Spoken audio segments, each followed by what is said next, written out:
Yo, what is good YouTube? Hope you're having a good day. In today's video we're playing on the iPhone 12 high graphics using the preset for battery performance mode or battery saver mode, whatever you can call it, and I've capped frame rate to 60 FPS just to get a really stable experience. I will say that everything felt really smooth, really good, very responsive. There's so much less input latency, that's what I wanted to mention because I didn't in the other video. Everything feels much more snappier and it's really good to see.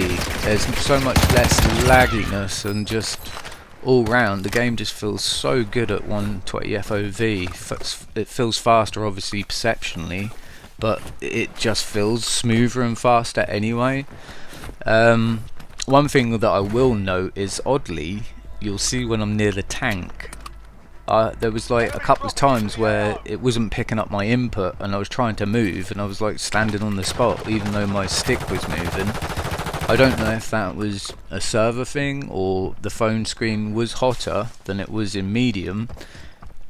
Obviously it's still optimizing, so I don't know if that was sweat on my finger just like causing an issue with the touchpad picking up my movement properly. But yeah, it was annoying, then it went away, so it wasn't like game breaking. Hopefully, like I say, it was just a temporary issue, not an actual bug. Outside of that, like I say, everything feels really good, so much less laggy and just really great.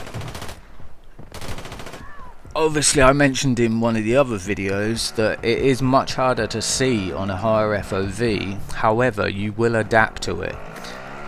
I don't know if it was in this game or the game before, but I still managed to get someone, like kill someone 90-meter distance with iron sights.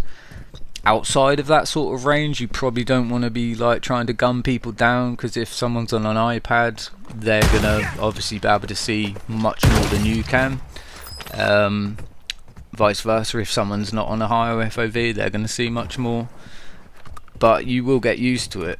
The same with sensitivity. So if you're not used to playing on 120 FOV or high sense and then you go and change your FOV, you might want to bump your sensitivity down just a little bit and then get used to that. And the same, you might want to just up the FOV like 5 or 10 at a time, get used to it, and then up it again, and after a while you will adapt to it. It is like, I've got bad eyes and I can still see enemies. Where it's harder is you need to be very accurate because the target is smaller, so it feels like you'll get less aim assist. Like mobile, it doesn't feel like there's like great amount of aim assist anyway, so that's not really a massive issue, but you do need to be very accurate. But once you get used to that, it's a benefit to you because obviously you've got less visual recoil, and if you get your crosshair placement accurate you'll become a very good player because of that. So persevere with it. Obviously if you can't adapt to playing on 120 FOV it's not that game breaking, but I do think the pros outweigh the cons. In close range gunfights people aren't going to be able to break your camera as easy because you've got a wider FOV obviously, so you can pick up that movement. It's like when you're on 90 FOV and someone's on 120, they're going to slide all around you and it's going to be hard to track their movement without having crazy sense, and then you lose your accuracy. So that is one of the real benefits of a higher FOV. Up close in gunfights you don't need to move your finger as much because you're moving more distance with the same FOV, same sensitivity, sorry.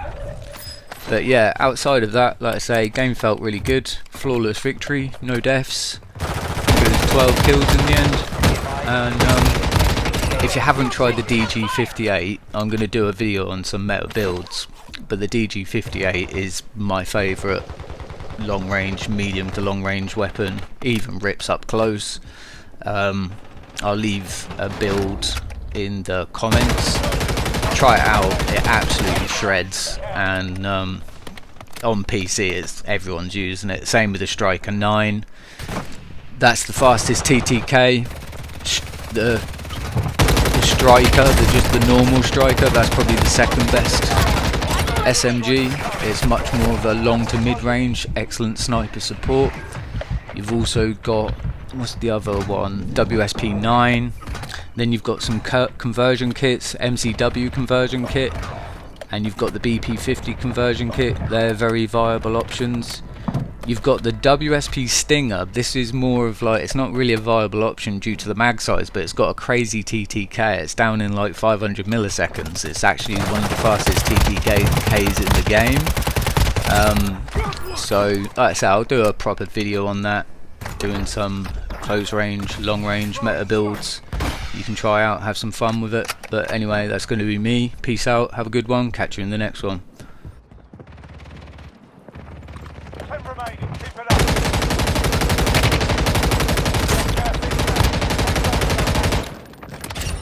Don't worry, you're safe now. Closing in.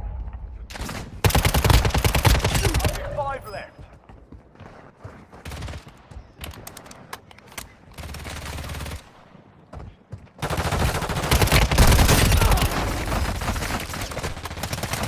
That's a win, proper job.